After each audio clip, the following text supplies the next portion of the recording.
Estoy a solo un minutito de comerme una comida navideña muy rica y paso por acá para saludarlos a todos y para hablar de algo muy especial. Hoy quiero que hablemos sobre la neurociencia de las hallacas. ¿Qué les parece?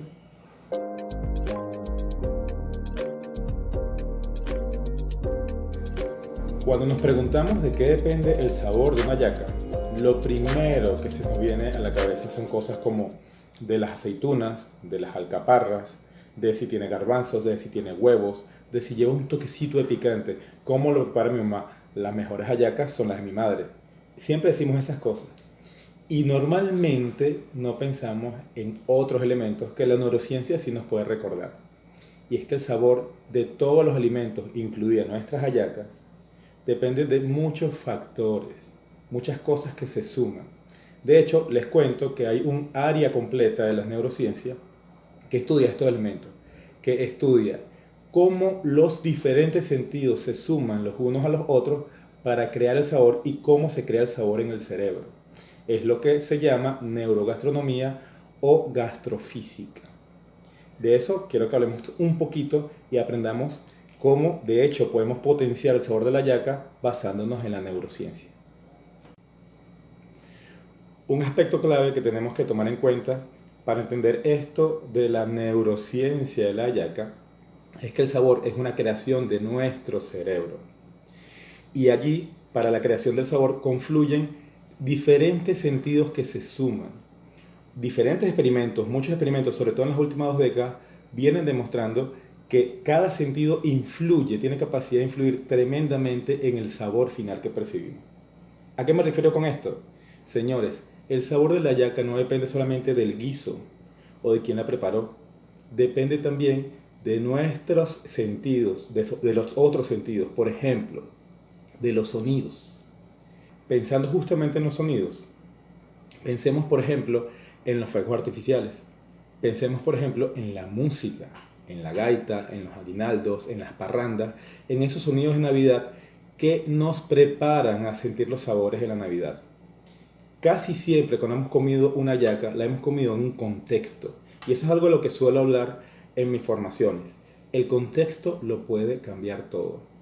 Y el cerebro se apoya en el contexto para, por ejemplo, potenciar el sabor o generar expectativa. De eso se trata. Entonces sí que los sonidos nos pueden influir en el sabor. Pero también, además los sonidos, las texturas, por supuesto. Además, la vista, la iluminación del espacio. ¿Cómo es la iluminación de una cena navideña? ¿Cómo es la iluminación de la casa de mi abuela? ¿Cómo es la iluminación del sitio donde siempre me reúno con mis primos? Y quitando un poco los sentidos, también hay elementos cognitivos potentes que cambian el sabor. Y hay experimentos que lo pueden demostrar. Las emociones, los recuerdos, las memorias, las vivencias pasadas cambian el sabor. Entonces, cuando pensamos en eso, piensen en el contexto en el que hemos comido hallaca y qué significa la hallaca para un venezolano. Siempre la hallaca va acompañada de la preparación, del traguito y de la música de la familia, de los primos y de los hermanos mientras se preparan las hallacas. Eso nos genera justamente expectativa y está grabado profundamente con las emociones en nuestro cerebro. De manera que cuando sentimos el olor de una hallaca, en realidad estamos despertando muchas emociones y muchos recuerdos. Y eso cambia el sabor. Entonces, objetivamente, una hallaca debería tener un sabor particular. Pero no es tan objetivo para nosotros, es totalmente subjetivo. Como siempre digo, un extranjero, una persona que no ha vivido el proceso de lo que es una hallaca para un venezolano, no puede sentir el mismo sabor que siente un venezolano. Los sabores de la hallaca para un venezolano tienen que ver con las vivencias y con los recuerdos que él ha tenido de ese momento.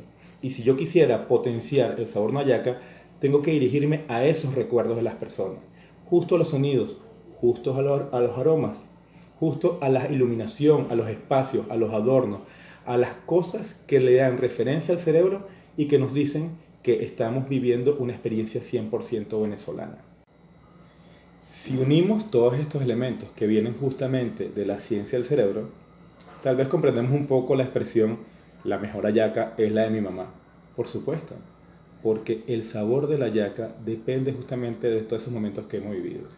Ya sabes, si quieres potenciar el sabor de tu propuesta, tienes que tomar en cuenta todos los sentidos, tienes que tomar en cuenta la emoción y la expectativa en las personas. En Venezuela, como en el mundo, esto se está trabajando muy bien y está creciendo a pasos agigantados. En nuestro país, por ejemplo, el equipo de Merlin-Gessen hace un trabajo tremendo con el diplomado de neurogastronomía aplicada.